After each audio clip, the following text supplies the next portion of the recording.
Well, terrific win. It kind of went the way I thought it would go. I think Air Force is much improved. They were really, really running their stuff to perfection in the second half. They were cutting harder. They were getting us back doors. We needed to settle in. We were able to calm down a little bit when they went up four and pull away. So it's a terrific win. The building was amazing. It's getting to a point where I sound like a broken record, how much I appreciate our fans. But I tell you what, like, the worst thing in the world I want to do is let these fans down. When they pack this place in with over 15,000 on a Friday night, it's amazing. So needed to find a way to get it done. Mash was terrific. Morris was really good in the second half, and we got stops and rebounds when we needed to.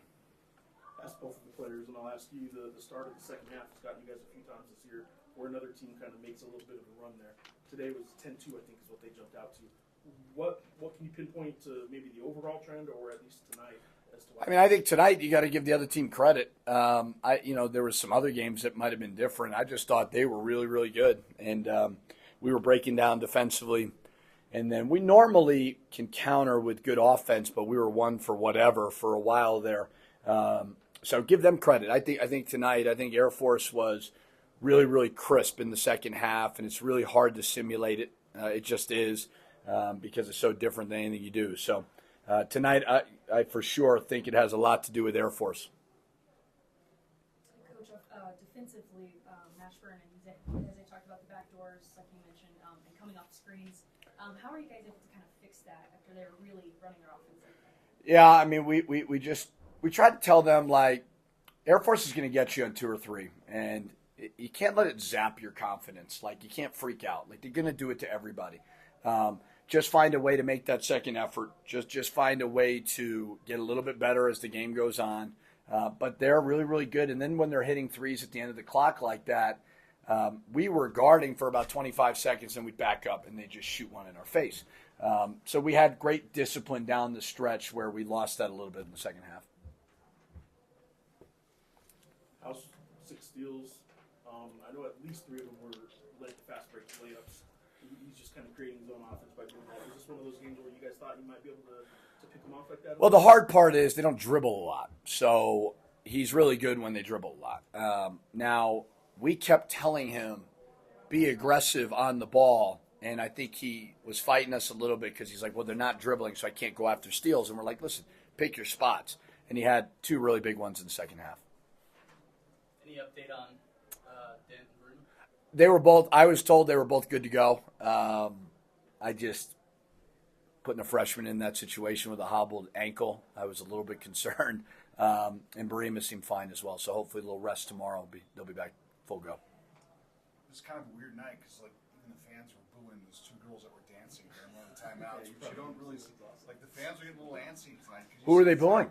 The 2 girls, there was a dancing contest during the timeout. Oh. They weren't very good. They earned They deserved it? Yeah, which you don't see a lot there. It's like booing Santa Claus. Yeah, it's like Philadelphia, yeah. Nope, I love our fans. Nobody ever claimed that they're nice people, so. It was right when you guys were down 53-49. They're a little cranky, so it's my fault. I apologize to the 2 girls. I did not see it.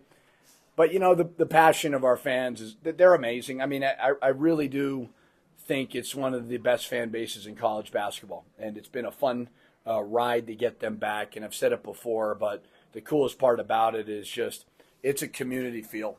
Everybody that can get tickets is coming to the games. And, you're seeing all these people that you see throughout the school, grocery store, or whatever. So that's going to keep the players here instead of transferring, and that's going to get these recruits, as we continue to build, they're going to want to be a part of that. Mo said that he admitted he didn't think Air Force was going to be that good. Now you guys won, so it's an okay thing to admit afterwards, but is that something, you coaches look for all kinds of weird things to motivate them or to remind them. Is that something you're going to have to remind them that this league, you can't overlook even Air Force or any of these things? Well, I think Air Force is unique to guys who haven't played against them. And so we had to find a way to get the win. We play them again at their place, so hopefully we'll be a little bit more ready to go for them. I mean, I thought they were really good. I didn't take them lightly, and I don't know if our guys took them lightly. I mean, they get scholarships too, and Joe Scott's a terrific coach. So I don't know. I thought we played hard. Maybe they didn't think that they were as good at back cutting or whatever, and that's hard to simulate. So, second time around, hopefully we'll be ready to go. Coach, we're almost into February, kind of into that final stretch heading into March. How do you take, with the last 3 games, especially the double overtime, what do you take from that and to really drive into your team in this final stretch to keep their heads on straight, make sure kind of don't have mistakes maybe like tonight? One game at a time. We're going to go home, get some rest. We're going to take tomorrow off, and then we'll come back on Sunday and we will dissect this film, and then we'll try to put a game plan together for Utah State. I think that if there's one thing I would give any coach in this profession, because of the world that we live in, the volatility of, in, not in, great coach, horrible coach, great player, bad player, it all just flips. And you can't get too high, you can't get too low. When you take a step back and you say we're 19-3 and 6-3, there's a lot to be proud of, but we're not going to get complacent. We are going to evaluate this film, see where we can be better as a coaching staff and as a team, and get back to work. So it's exciting to think about February and March, but that's not going to be the tone from the top. You're about to go on the road again. I'm just curious, this team does play pretty well on the road. Is there like a magic button you push that helps these guys focus? I'm a really good road coach. No, they've been composed. Knock on wood, they continue to be that way. But there hasn't been an environment or a moment that they haven't been ready for on the road, which is great. San Diego State, Nevada, we were ready to go. Obviously, we've won, 4, I believe, or 5 on the road. So I think the maturity and the confidence certainly can help. Yeah, definitely. I think some of our guys kind of underlooked them just because, saying Air Force. But, they're a very great group, and they work well together. Like you said, they kept just going back to the same thing that was working no matter if they were down. They just kept going, and they got good players on that squad. So, this conference is dangerous. We can't have no nights where it's just, lows. We got to stay at, in kind of even kill. So we got to go back to the gym and get better. That's all. The start of the second half, again, I asked them the same, but I'll ask you. It's got to be 4 or 5 times this year where the start of the second half, another team comes at you pretty hard. Do you know is there a way to pinpoint what's going on there or what happened specifically tonight at the start of the second half? I think we just sometimes come out flat-footed. And that they're with this offense, you can't be flat-footed or they'll back cut you all day. So, and that's what happened today. And then, I think coming out of half, we just got to be better at just being active and just being disruptive for those first 4 minutes, because that first 4 minutes and the last 4 minutes are the most important. So.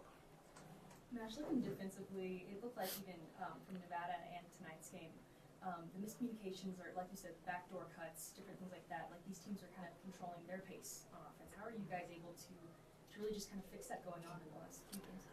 I think it's just communication on the court. And just being able to switch. We got guys that can guard guards. Our bigs can stay with guards, I feel like. So if we were able just to communicate and switch and, help each other out, I think we'll be fine. But, just communication overall needs to get better.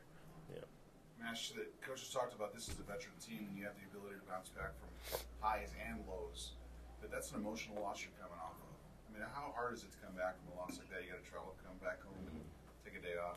It's for me. I'm a competitor, so it's tough. So I was up all night just reviewing film, trying to figure out what I could have done better, and for this team. But it's the beauty of basketball. You win some, you lose some, and you get to learn and go back to the drawing board and get better. So that's all it is, and that's all it is to it. And we're just gonna go back and get ready for Utah State.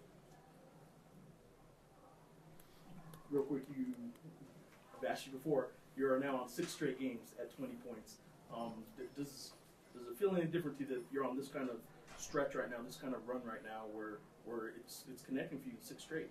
No, not really. I'm just going out there really just playing my game and just trusting my work. I put in a lot of work in the off season and even throughout this course of the season. I'm always in the gym, and I'm just going to keep letting it breathe and letting it flow out because it's helping us a lot. So I'm just going to keep it rolling.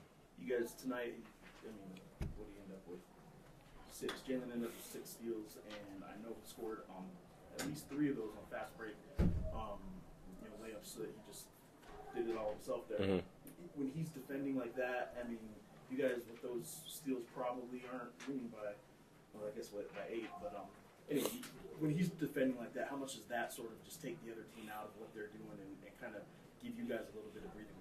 I mean, yeah. I mean, he's a defensive mastermind. Really, I mean, he gets his hands on things and he sees things that that are a step ahead of the offense. Really, when it comes to defense. So, when he's locked in on that end, man, he's locking anybody up, and that's anybody in the country, no matter who it is. So, I have the utmost confidence with him in that area, and he's going to continue to play like that. So. Congrats on 1,000 points, man. How much does it mean now to get it in the Lobo uniform? It means great. No, it feels great. It feels great. I mean, I'm just, like I said, just playing my game, just trying to win these games, man. I mean, just trying to trust my work and just keep attacking. So I appreciate it, though. Yeah. Stop. I ain't gonna lie. I ain't know that they were that good. I ain't gonna lie. Like the second half, I was shook. Like the back doors was crazy, and we prepared for that. But the speed, the pace they was going at, they kept going faster and faster. So we were just like, man, we gotta just try and stop stuff. So like, I was kind of thinking like, yo, if I just stay here a little bit longer, I can get blocks. You know what I'm saying? So got a couple blocks. I should have had more, but I found out too late. Second half, I was like, found out too late. I could have helped a little bit more. Yeah, so that's a good team over there. I ain't gonna lie. That's a great team. And again, I guess to speak to the Mountain West part of it, like it's a team that was picked, at the bottom of the standings. It's a team that right now it's in the middle, maybe Middle the lower pack. half of the standings, and they just gave you guys everything you could handle. Like I said, like they were tough. Like the back doors unexpected. Switching ball screens was hard, and they had shooters all over. So really tough team. They're gonna win a lot of games. And going off that with the back doors and switching Yeah. the screens like that, they kind of control the pace of that. So how do you guys end up adjusting with communication, things like that on defense? We were just like, we can't lose at home again. Like that was kind of the mentality. We're in the huddle and just like we all look at each other. We're like, yo, we're tired right now, but like we gotta find a way to get this win. No matter how, 1 point, 2 points, we gotta find a way to get this win just to move up in the standings because we have big goals, big aspirations to win championships, and it's the only way to do it is to win. So. And that would have been a huge L. So we could have, we just played super hard in the last, 6 minutes. It's happened before, but the start of that second half, it's when they made their run. They went on a 10-2 run. Yep. And is there something you can pinpoint as to why the start of the second half has gotten you guys about 4 or 5 times this year? I just feel like it was their pace. They were running at a very fast pace, and we just caught on a little late. Once we caught on, we all came together, and we just looked at each other. We're like, we can't lose this game. When we do that, houses in the lanes, matches in the lanes, and like they made plays down the stretch, which was huge. So. Once again, a great crowd. How much did they drive you guys down the stretch too? How many was there? 15, over 15, 143. It was a great crowd. Yeah, fans mean a lot. It was very loud in there, but I didn't know it's 15K. But it's a blessing to have them at every game, man. It's like a sixth person on the court for us, so it's huge. You guys did have to shorten the bench a little bit when Donovan went down with that injury. Obviously, we don't know the extent of it just yet. But, but what does it do when you guys don't quite have that flexibility with the guard rotation? Did you guys feel that down the stretch? No, we didn't feel. I kind of forgot what happened. I was so locked in. I wanted to win that game, but we have great guards all over. Mash could play 40, House could play 40, KJ, Vontae, all of them could play 40. So kind of next man up. But I hope Donovan's doing great. That's my boy. That's my roommate. Are you going to check on him tonight? I am. Uncle Mo him. Yeah. B-Sec too. I'm check on him too. That's his name. I was going to say, Barrema went down to, on TV, and his Donovan stepped on the guy's foot. That's what it was. He rolled his ankle stepping on someone's foot. So, any other questions for Morris? Yeah, one more for me is just, back on the road next week, but you guys can't have, if you want a league championship, the NCAA tournament question is another question, but like if you want a league title, you guys already have the 3 losses, and you can't have hiccups like a game like tonight or next week over Utah State. Like, how do you guys sort of refocus on knowing that you can't overlook anybody like Air Force? We just got to go back to the drawing board, man. Our defense was kind of like average today, but that's a good offensive team. Like, they kept running the same play back to back to back doors, and at the pace they're running at, you're gonna score.